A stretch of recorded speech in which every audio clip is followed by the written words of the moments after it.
MarshStream. I'm Stephanie Weisman, Artistic Director and founder of The Marsh and MarshStream. Thank you so much for joining us tonight, where I will be interviewing playwright Lynne Kaufman of Divine Madness and one of its two cast members, Charley Shaw Robinson. Please consider supporting MarshStream and its artists with a tax-deductible donation to the tip jar, or join our membership program. Consider subscribing to the Marsh's YouTube channel, and then you'll be notified when our shows go live. You can see all our archive shows at themarsh.org. So let's give a great big digital hand for Lynne Kaufman. Hello, Lynne. Thank you, Stephanie. So here you are. Here you are again on Stephanie's MarshStream because you have yet another play you're developing. Indeed, and this one was developed specifically for the Marsh, for the MarshStream. And what does that mean? What does that mean, developing it specifically for the MarshStream to you, Lynne Kaufman? Well, one, because you've been so welcoming and generous to me. You like the work, and I love being connected with the Marsh. And when we did Sylvia Plath, we did it live when we could. That was in the theater and had in Berkeley and in San Francisco. And then when the theaters closed, including the Marsh, we did it on Zoom. And I thought it worked really well.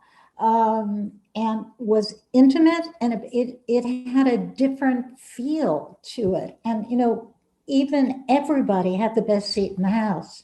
Everybody had the close-up. It's an intimate play, a solo play. And then I thought, well, I'm going to do this again, but I want to see two characters this time. And it will have that same intimacy there. It's short because my sense is that that works best on Zoom. It's about 40 minutes. And the joy of knowing that one eye can write something and know it's going to be available for people to see shortly, not waiting a year or two, but just putting it on. So maybe that's one of the really good things, the only good thing about lockdown. And just extraordinary that the Marsh is producing so many wonderful things. So thanks, Stephanie. And that's what I thought of. Well, thank you, Lynne. You know, we've done over 500 shows since April 9th when we premiered MarshStream. But tell me something. Tell us a little bit about the play and why this play now for you and for us. Oh, okay. Well, they don't need glasses for that. So I'll take them off. You will say that tonight is unusual. Yes, because I'll be reading my actress's part, and I'll explain that later.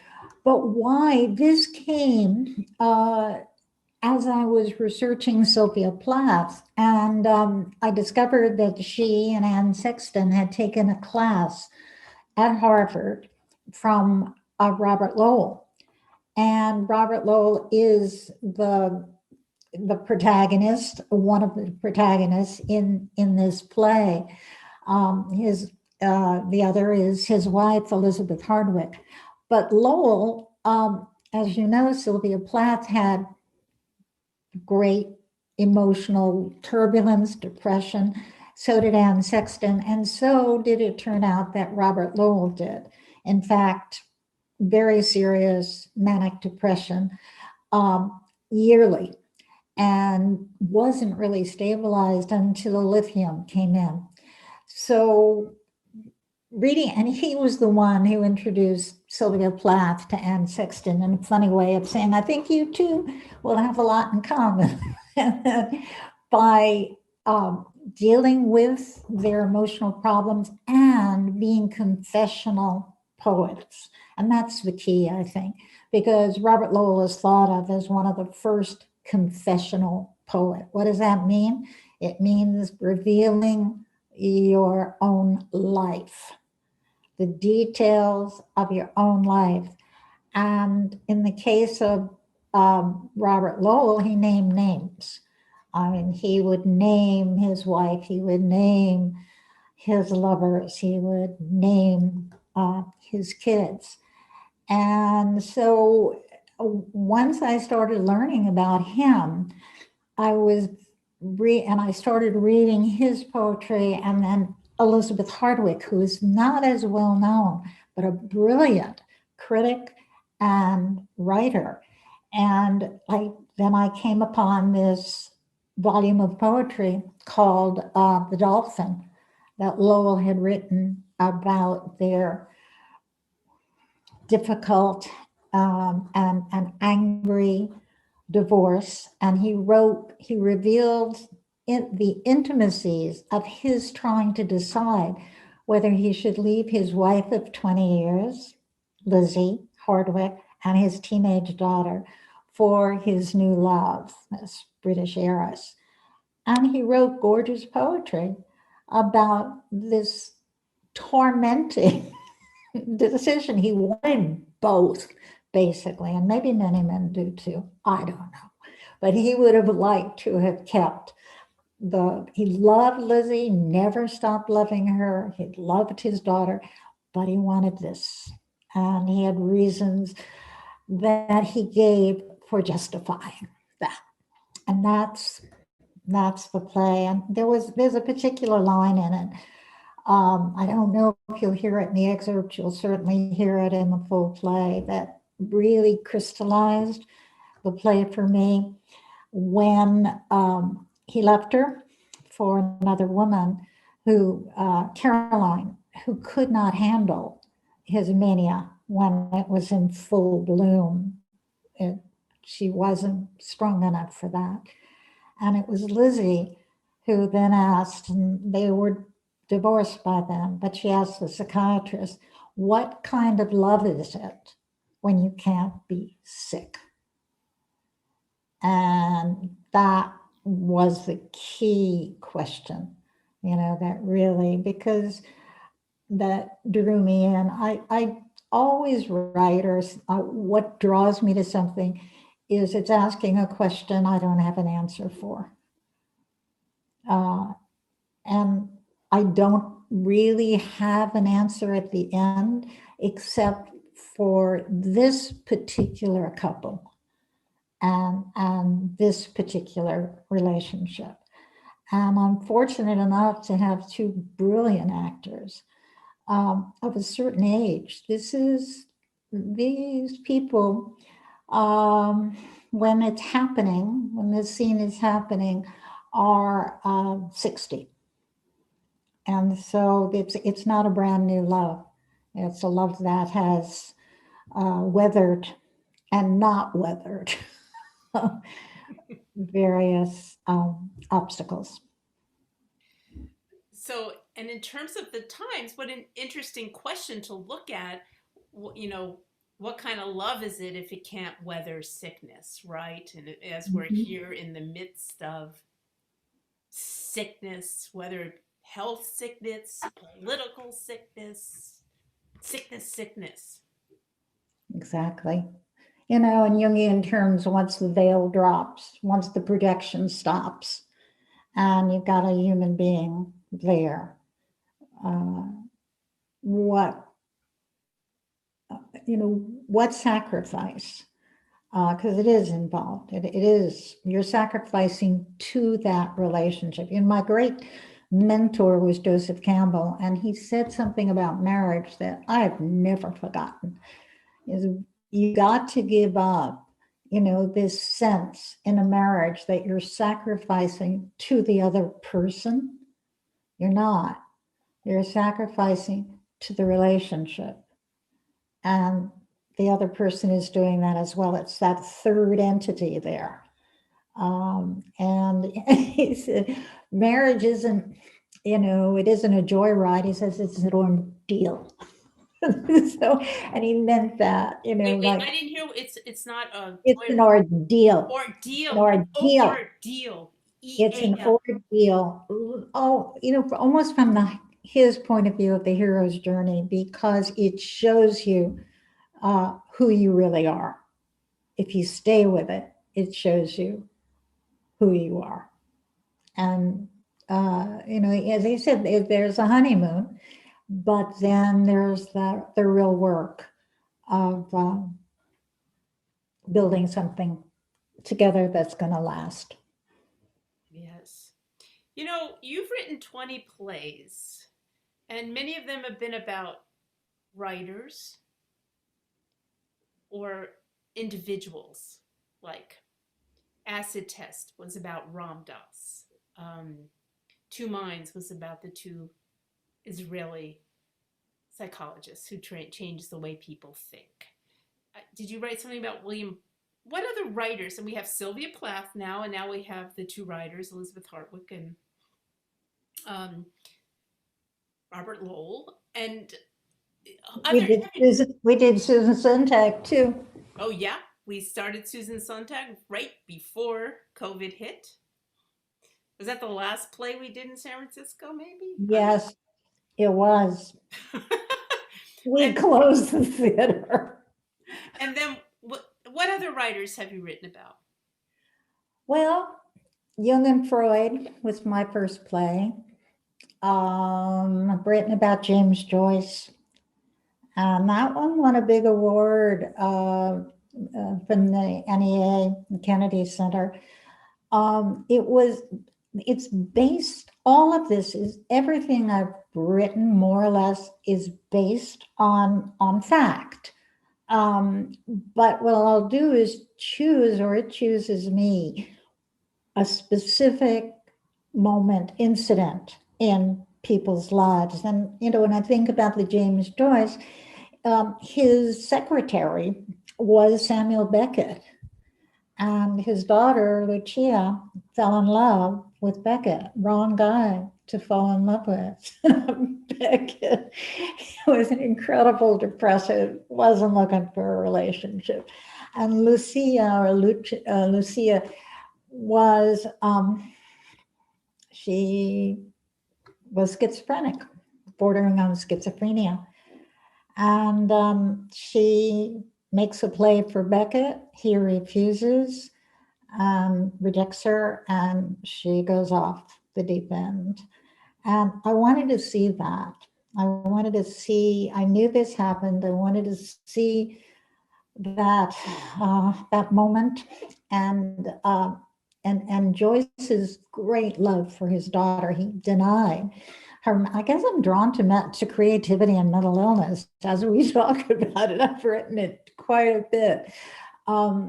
He denies that she's really ill, and when he takes her to Carl Jung, and he says, Joyce says, and I love these facts that Joyce says to her, well, my daughter is no sicker than I am. You think about Joyce's writing, Ulysses and Finnegan's Wake, they're strange books. And Jung said, oh, yes, Mr. Joyce, but she is drowning in the waters that you're diving into. And that remark is what started the play for me. And it's about a father's love for his daughter and not being able to save her. So, yeah, I mean, I feel better about borrowing this because I just finished a book about Shakespeare, a wonderful book called The Year of Lear, the play Lear. And Shakespeare took the whole plot from an extant play, everything. But then he did it his own way. And in the text that he had, it's a happy ending. And that wasn't going to be the ending that Shakespeare wanted for Lear. In the original text, Cordelia lives. Well, not for Shakespeare. And he used that story, that plot, to contain the questions that he had and the insights he had about humanity. So I feel like, well, maybe you don't have to make up your own story. It's how you, it's what you bring to it. Yes, for sure. And you have done amazing things.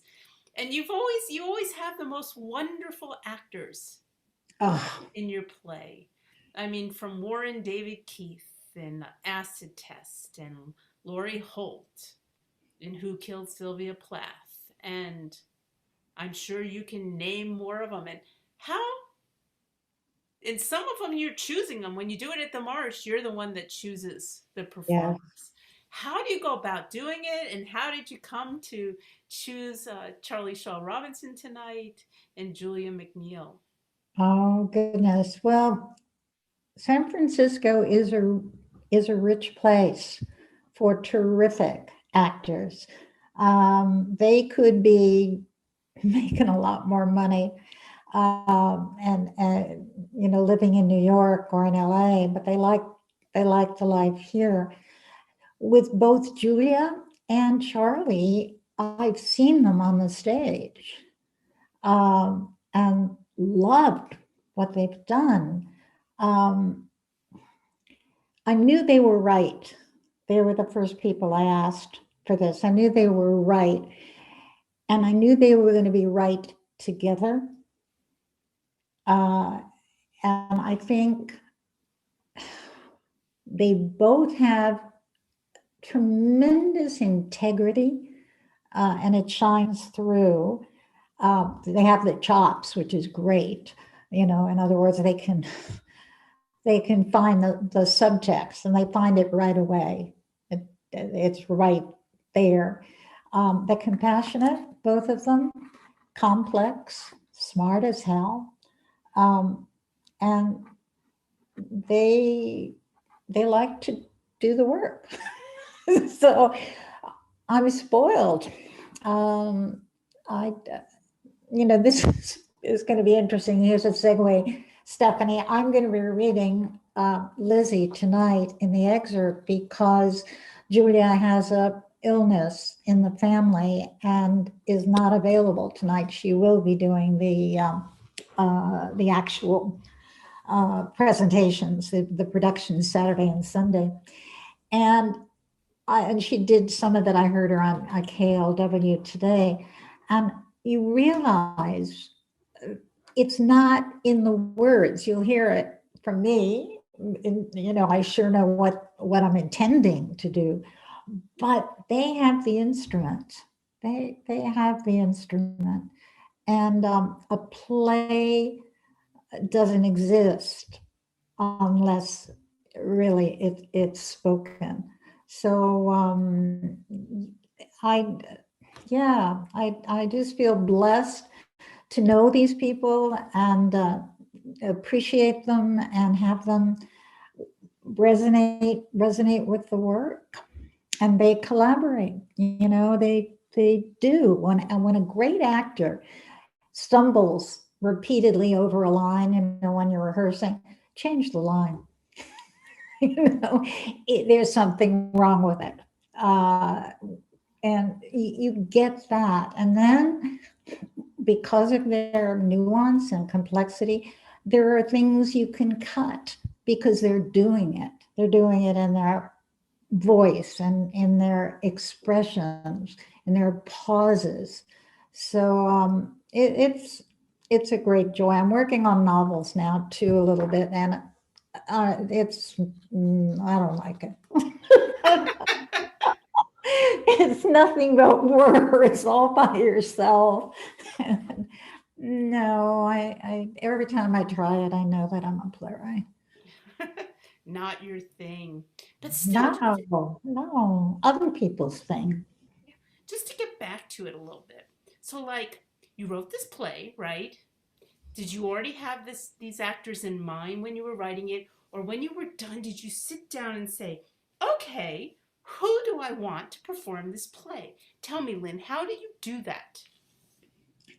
Oh yeah, it came. did I have anybody in mind? I think after I did the research and had a strong feeling about these characters, who they were, I they could be seen in a negative way or in a stereotypical way. For example, Lizzie can be seen as an enabler, as someone who needs to feel needed. And that's what propels her personality. And Charley can be seen as he put it himself, a dick, a guy who, You mean Robert? yes, I don't like, think Charlie's probably not calling himself a dick. He's calling no, Robert one, right? yes, exactly. Charley is thank you. Charley is the opposite of a dick. And yet, he had both those aspects. Charley, they both come across as so likable, just as actors, that I thought they can play that other edge of both of them. The flip side of the personality at the same time. So yes, they have. There's a sweetness, there's a softness that they have, and then there's that intellectual edge. And steel that they can both show. And I'm sure there are other actors who can also do it, but I knew these two and I saw them together. I saw this is about both of them. And I wanted that chemistry. I wanted you to believe that this was a relationship that was cherished and mutual. Yeah, wow. So that's pretty something. And Yeah, that's pretty something. And so do you go to see a lot of plays so you can check it? I mean, how do you know these actors? Do you just go I to a did lot of go. plays? Yes, yes. Go to a lot of plays and readings. Um, yeah, yeah. Well, I belong to we're now in hiatus, but I belong to a group of playwrights, and we meet in Mill Valley. Um, it used to be at the theater, the Throckmorton, and now it's the Mill Valley Library when things are open again. And I've been a member of that for, I don't know, 10 years, 15 years. And we do stage readings. And so over the years, and we bring in equity actors to do the parts. So over the years, I've heard a lot of people. And Julia has done readings for me. Charley directed a stage reading of mine, and they have reputations. My goodness, they're known. In fact, I got an email, it was sweet, from Jackson Davis, who has played one of the uh, psychologists in Two Minds. And he said, "Oh, wow." He said, "You've got Julia and you have Charley." He said, "They're going to be sparks." Well, have you acted it ever before, Lynn Have I Kaufman? acted Yes. before? Yeah, when I was about 20, briefly. So about Uh, 10 years ago? well, yeah, almost. So it isn't something I aspire to do, which is, again, such a strange and wonderful fit to have this at the Marsh, have these number of plays, because virtually everybody else who presents there writes and performs, right? Their presentation. It's unusual to have a playwright and actors.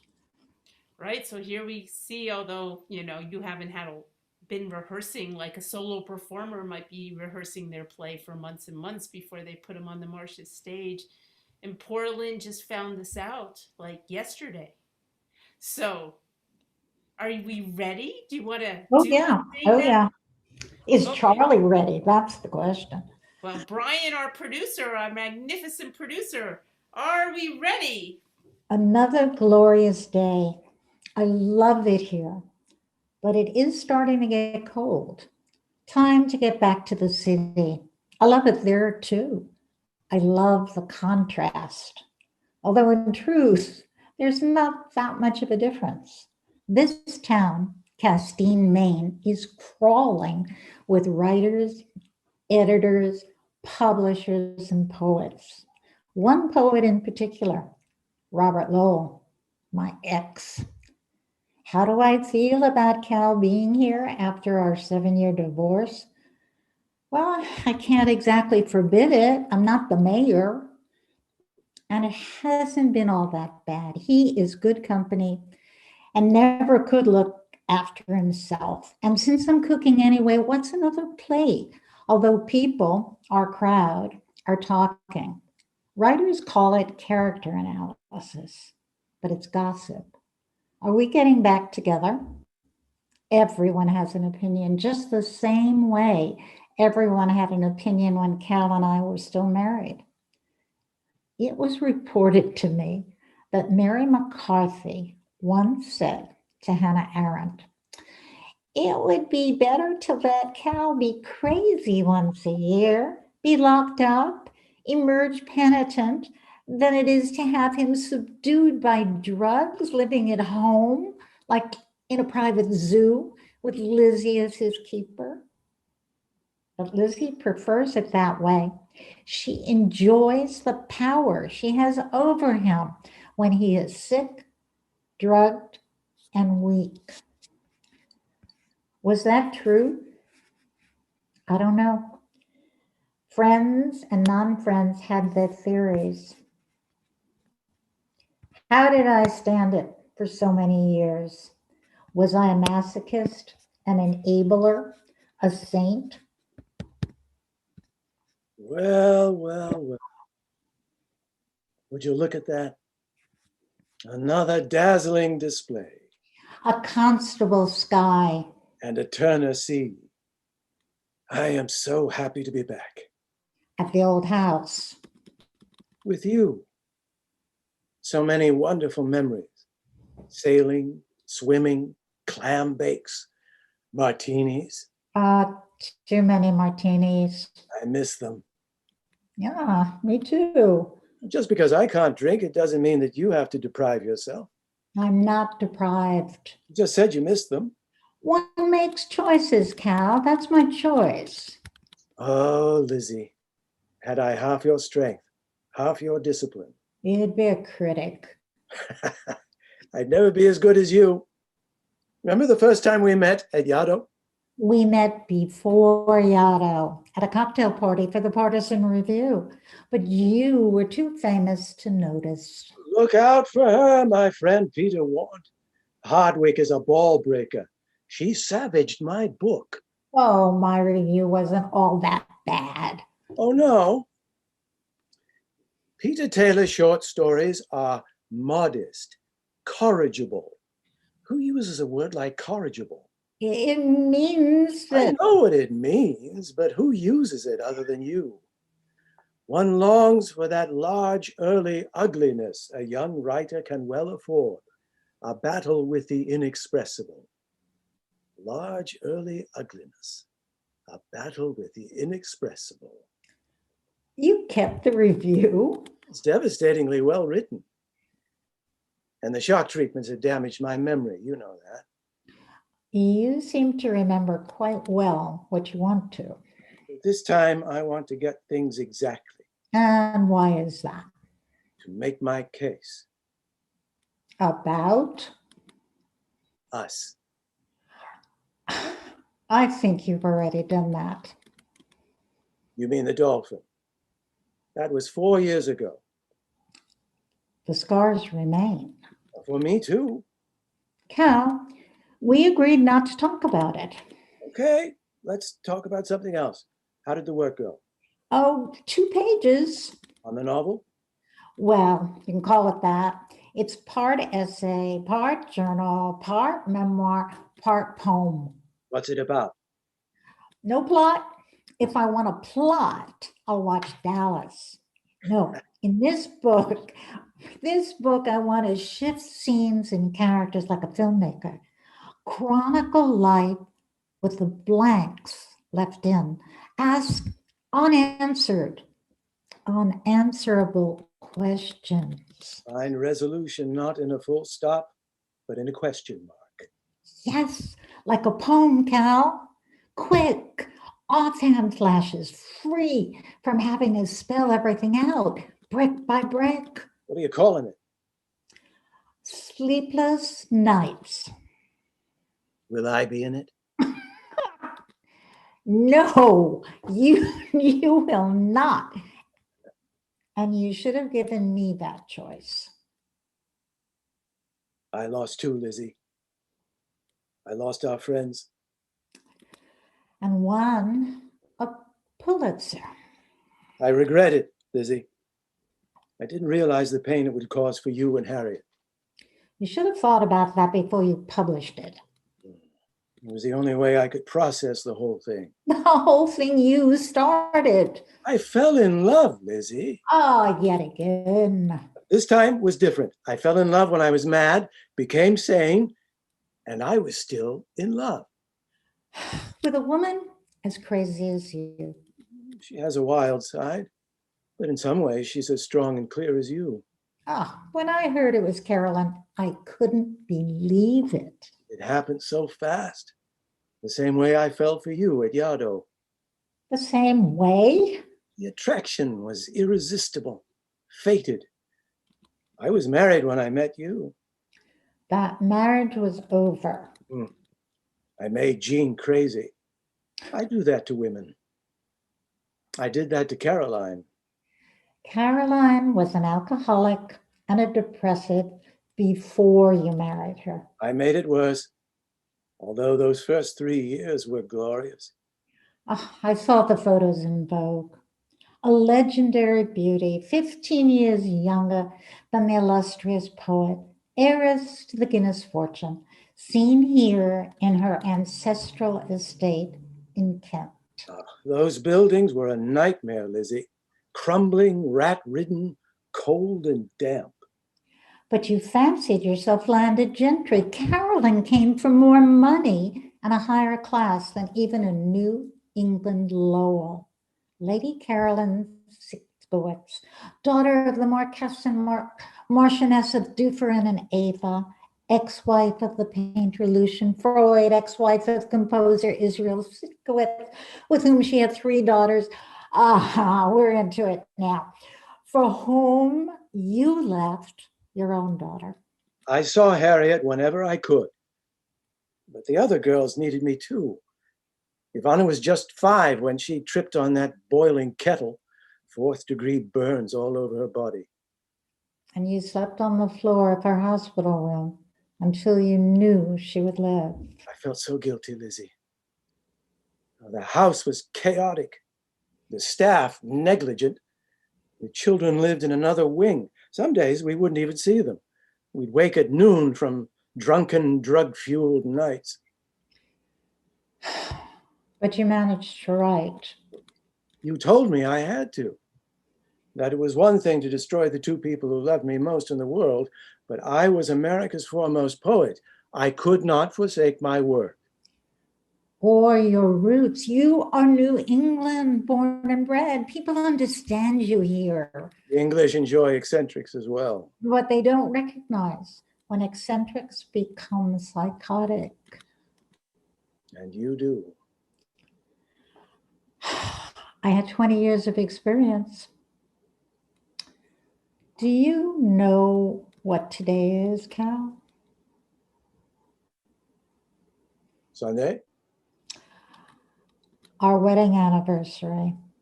It would be our 28th, except for the 7-year break.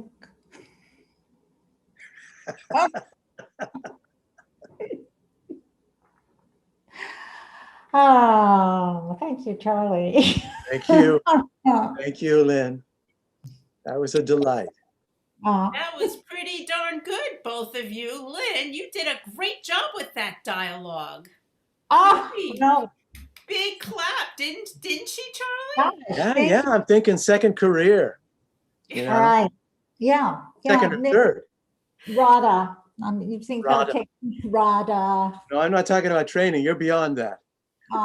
That's true. Well, it was really fun. Maybe this will become a habit. Wow. Hey, let me ask you, Lynn, do you, when you're writing, uh, I just sort of assume that most playwrights speak their words out loud. Do you do that? So you actually, in a sense, you're playing all the characters in your home quietly when you're writing and creating, right?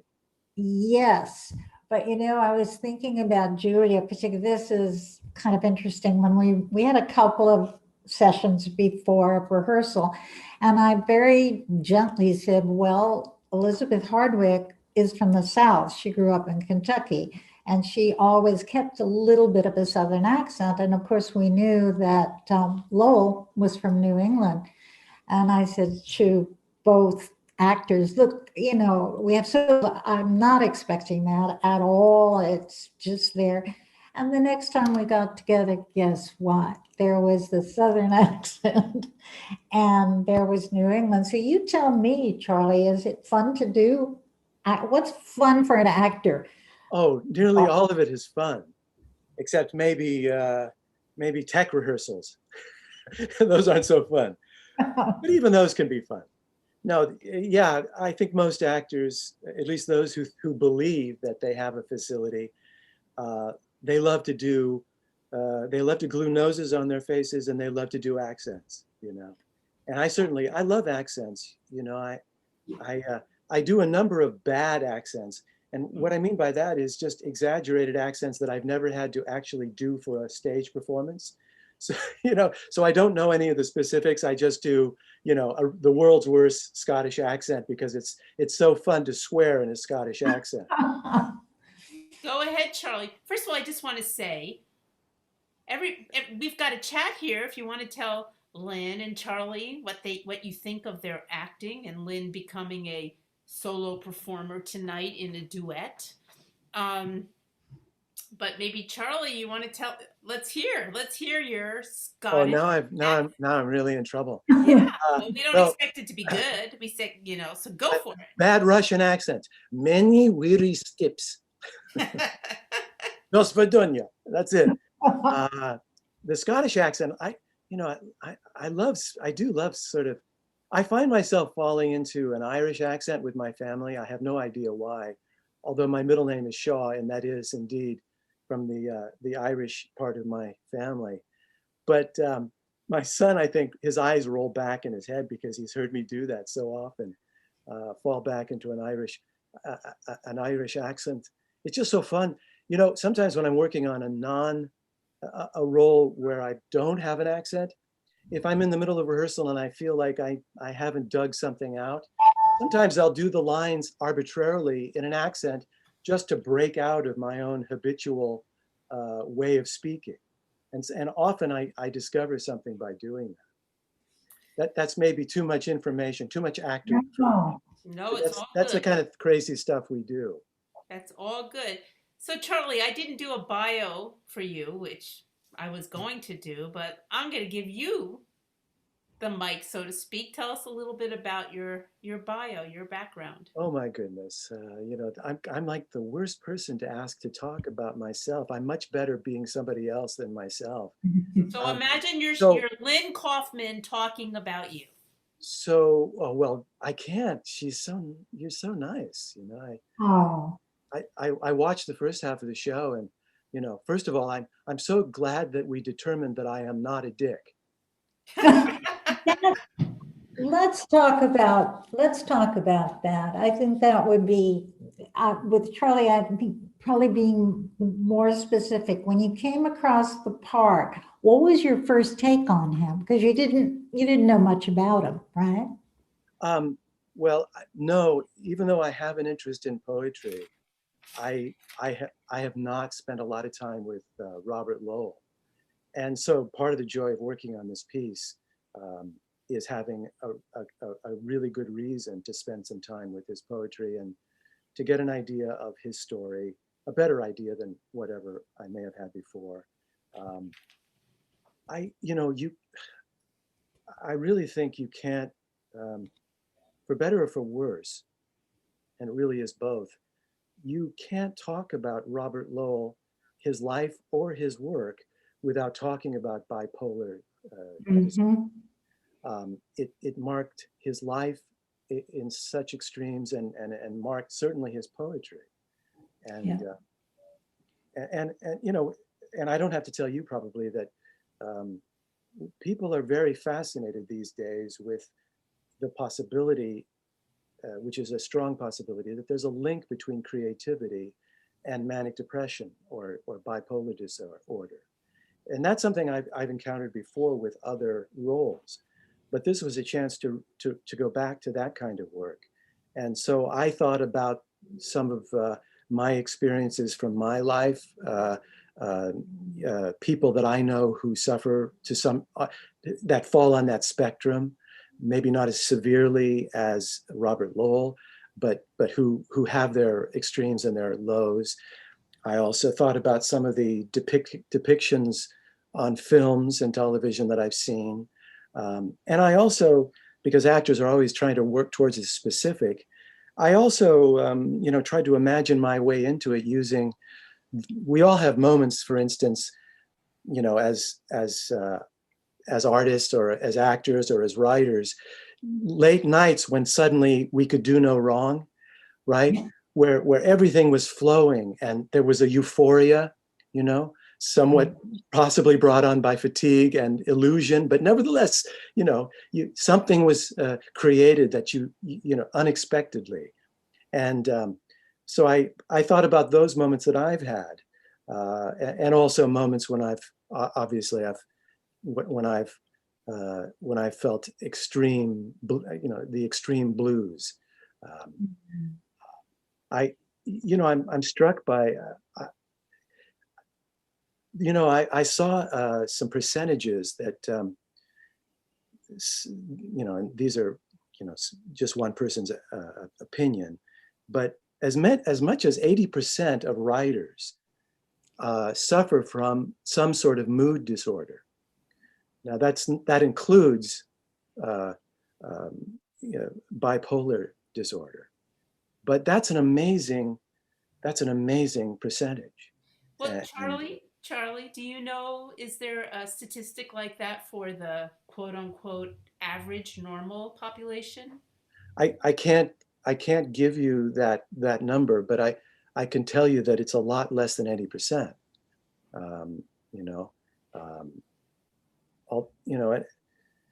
So I've thought a lot about that and gone back to some of this, try to remember some of the things that I learned in the past about that kind of experience.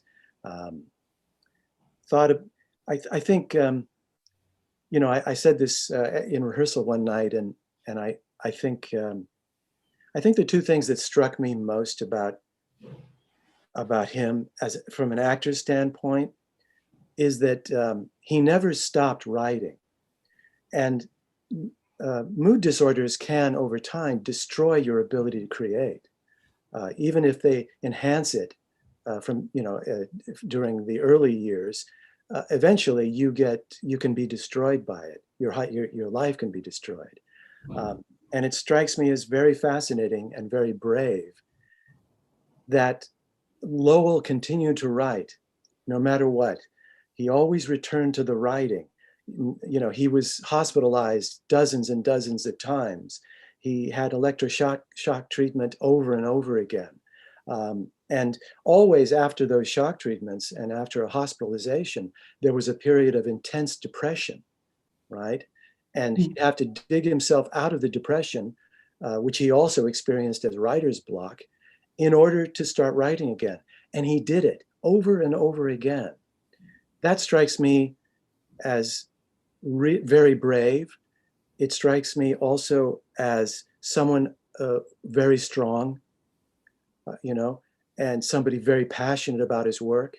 And it also, maybe most importantly, from an actor's standpoint, it tells me that his work probably saved his life over and over again.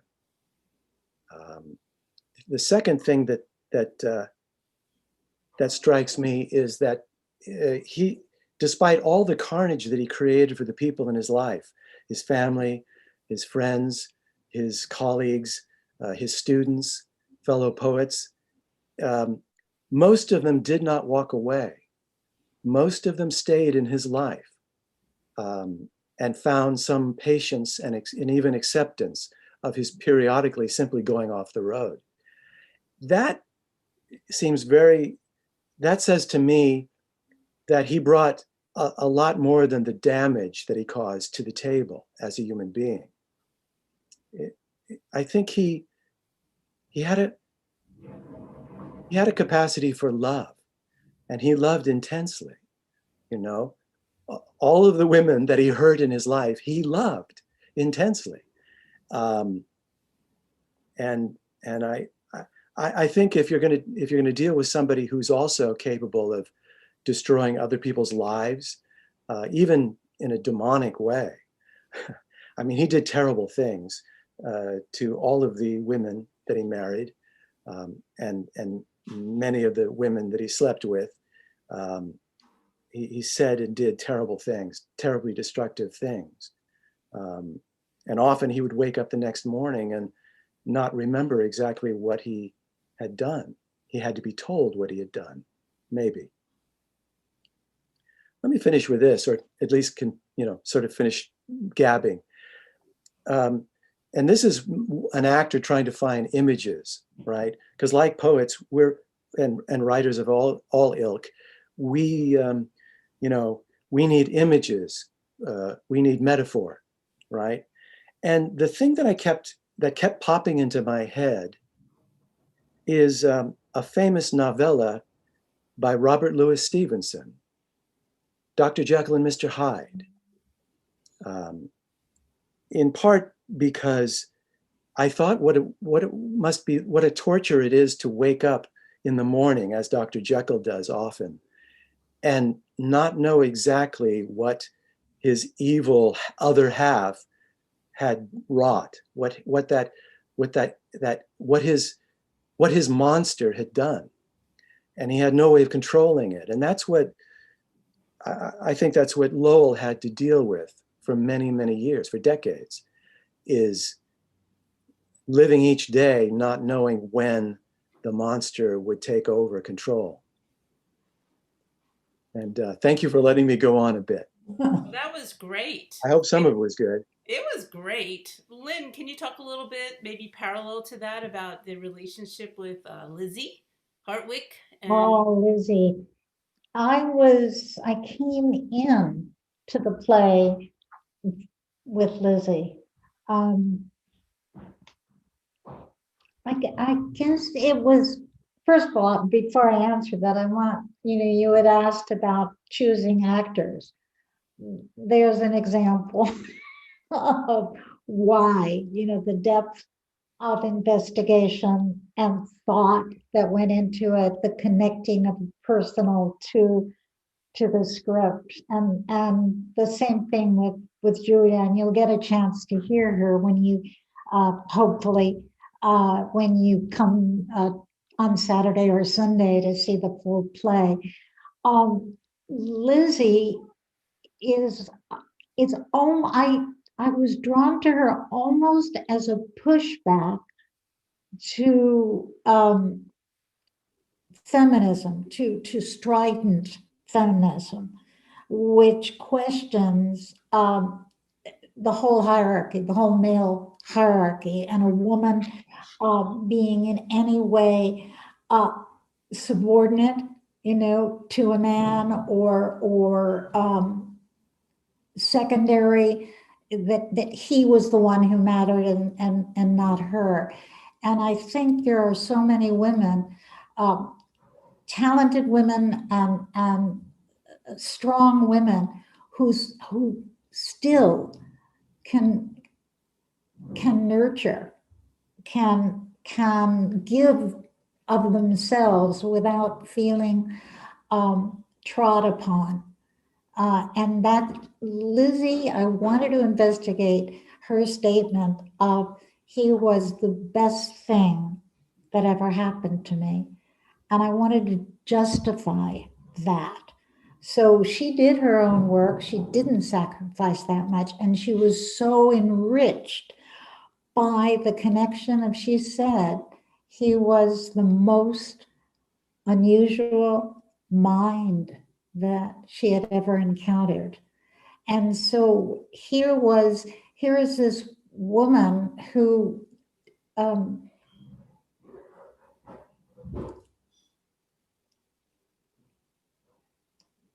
guess have it, in a sense, have it both ways, have it all. Yeah, I mean, she said there were two geniuses that she had met. One was Hannah Arendt, who wrote, about Eichmann and the banality of evil, and the second was Robert Lowell. And Lizzie is a very private person. There's no biography of Elizabeth Hardwick, where there is just about every other poet and writer in that circle. She lived a long life, and she kept herself to herself. Yeah. So you will get to see Lizzie Hardwick on Saturday. And it's coming right up. Is there any kind of, it's already we're almost done with our hour here. Is there any last minute things you'd like to say?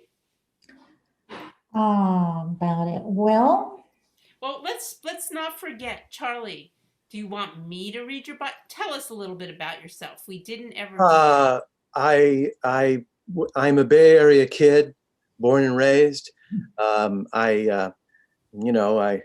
I started doing theater a little bit late, my first year of junior college, and I was, not someone you'd expect. I was an introvert, not someone you would expect to take up the theater with passion, and I almost immediately felt that I had found home, and very soon I was thinking I'd like to train seriously. One of my mentors mentioned the Juilliard Drama Division to me, and I eventually auditioned for Juilliard. They accepted me. I went off to New York, where I knew no one, and I spent a number of years studying at Juilliard. And then I stayed in New York to start my career, worked in the regional theaters first, and then started to work more and more in New York City. I got a little lonely for the West, I got a little tired of the cement. And finally, at the top of the 90s, I came back to the Bay Area, thinking that maybe, that I would have to find something else to do besides being an actor. And almost immediately, I started working here in the Bay Area, and I've been very lucky. I've been able to work, most of the time, when I wanted to, and occasionally I have to leave town to work elsewhere. I've gone back to New York occasionally to do plays. I've worked in various parts of the country. I used to tell people that I joined the theater to see the world, and I've had that opportunity, which I'm very grateful for. I've worked with I've worked with such immensely wonderful and talented people throughout those years. And I agree with Lynn, there's a vast reservoir of very talented actors and directors and writers, playwrights here in the Bay Area. And I hope they get back on the boards as soon as possible. What else? I mean, I know I'm not being very specific, but that's my journey. That's how my journey felt, at least. Well, thank you, Charley. Lynn, do you want to just because we're out of time, but do you want to just say a few words about Julia McNeil? Oh, Julia. She's one of the premier actresses in the Bay Area. Beautiful, beautiful inside and out, and gracious and smart as a whip. She's worked a lot, I know, at the Magic and ACT, Berkeley Rep, various places she writes. I think Julia and Charley both, they have a very strong sense of spirituality, of aesthetics, of language. And Julia can be a steel magnolia. And I think we think of the metaphor for her, for the play is, Charley's got his.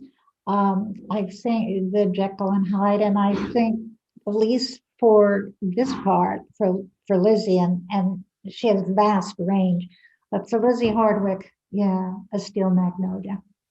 Well, thank you both. We've come to the end of our hour. We're a little over. This has been wonderful. Wonderful to see you, Lynne Kaufman, come out as an actress on MarshStream, and wonderful to see Charley Shaw Robinson do his great job. I actually saw, but we listened to Julia today on KLW, and both Julia and Charley were incredible, and I cannot wait to see this Divine Madness on Saturday at 7:30 and on Sunday at 2 p.m. Please join us then to see the full premiere of Divine Madness, and please join us and give us a tip. Donate to our tip jar. These shows are free, and we need your support, and we're so glad you are here. So thank you so much. Thank you to producer Brian Williamson. Thank you, Lynn. Thank you, Charley. Thank you, Julia, because we can't wait to see you. And join me next week on MarshStream, where I will be interviewing Daryl Van Leer, who will be doing a performance in an excerpt next week, as well as the weekend about Mandela. Nelson Mandela, that's his play. So, and he does it all over the country. So join us this weekend. Join us for all our shows. Thank you so much for coming. And I turn it back over to Brian, who's going to play a little ending MarshStream trailer. Thank you all so, so much.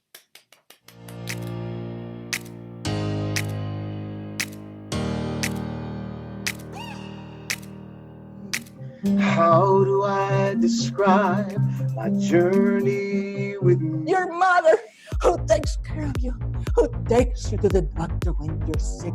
Your mother.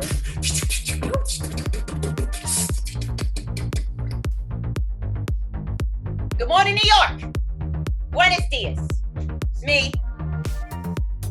What's up? We went out for lunch at a sushi place where she tried sushi for the first time and she liked it. I see that change can happen. I know things can shift and change for good. I am dizzily dazzled with stars in my eyes. Same level as I broke my neck. But he's not getting the same return of function I am. And I don't want any of your smart aleck sex talk that I usually get when I get... This is beyond the marsh because what you're doing is planting beautiful seeds for artists to grow.